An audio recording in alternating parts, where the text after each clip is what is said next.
નમસ્કાર। બુધ રાશિ પરિવર્તન પ્રભાવ 17 જાન્યુઆરી 2026। બુદ્ધિ, તર્ક શક્તિ, વાણી, ગણિત, વ્યાપાર અને બિઝનેસના કારક બુધ ગુરુની અગ્નિ તત્વીય રાશિ ધનુ રાશિમાંથી મિત્ર રાશિ ભૂમિ તત્વીય રાશિ મકર રાશિમાં પ્રવેશ કરશે। આ રાશિ પર આપની જન્મ રાશિના આધારે રહેશે। તુલા રાશિ બુધનો ગોચર આપની કોડીમાં ચોથા ભાવમાં સુખ ભાવમાં થશે। ભૂમિ, ભવન અને વાહનનું સુખ મળશે। ગૃહ કાર્યથી જોડાયેલ લોકો માટે ગોચર સફળદાયક રહેશે।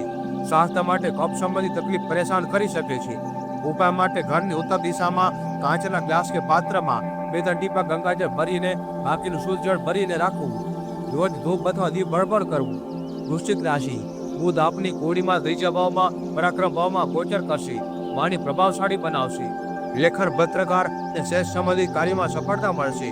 પિતાથી સહયોગ મળશે અને ભાગીદારીના યોગ બનાવશે। સ્વાસ્થ્ય માટે ગળામાં ઇન્ફેક્શન થઈ શકે છે। ઉપાય માટે બુધવારે કોઈ પણ દેવીના મંદિરે લીલા કલરની બંગડી અર્પણ કરવી।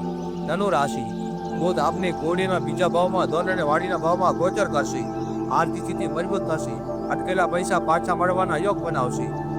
આપની વાડીમાં આકર્ષણ આવશે, જેનો લોકો પર સારો પ્રભાવ પડશે।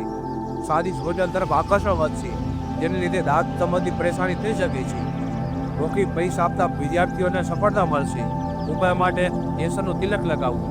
મકર રાશિ બુધનું ગોચર આપની કોડીમાં લગ્નમાં અર્થાત પહેલા ભાવમાં થશે।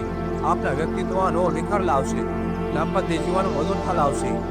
અનિદ્રા અને માથાનો દુખાવો પરેશાન કરી શકે છે। યોગ અને પ્રાણાયામ કરવા। ઉપાય માટે સફેદ ચંદનનું તિલક લગાવવું। કુંભ રાશિ બુધનું ગોચર આપની કોડીના 12મા ભાવમાં થશે, જે ખર્ચમાં વૃદ્ધિનો સંકેત આપે છે। જોકે ખર્ચ અગત્યના કાર્યમાં થશે। વિદેશ વ્યવસાય માટે અનુકૂળ રહેશે। ઇમ્પોર્ટ એક્સપોર્ટના જોડાયેલ લોકો માટે નફો કરાવશે। આંખોમાં જલનની સમસ્યા થઈ શકે છે। ઉપાય માટે 7 કોળીઓને લઈને માથા ઉપરથી 7 વખત ઉતારીને વહેતા પાણીમાં પ્રવાહિત કરવી। મીન રાશિ બુધનું ગોચર 11મા ભાવમાં લાભ ભાવમાં થશે। ઈચ્છા પૂર્તિ અને ધન લાભના યોગ બનાવશે। પ્રેમ સંબંધ માટે સારો સમય રહેશે। બુધની 5મા ભાવ પર દ્રષ્ટિ વિદ્યાર્થીઓની સફળતા અને શેરબજારમાં લાભના યોગ બનાવશે। આપના માટે તમામ પ્રકારે આ ગોચર સર્વશ્રેષ્ઠ રહેશે। સ્વાસ્થ્ય માટે પગમાં થકાન મહેસૂસ કરાવશે।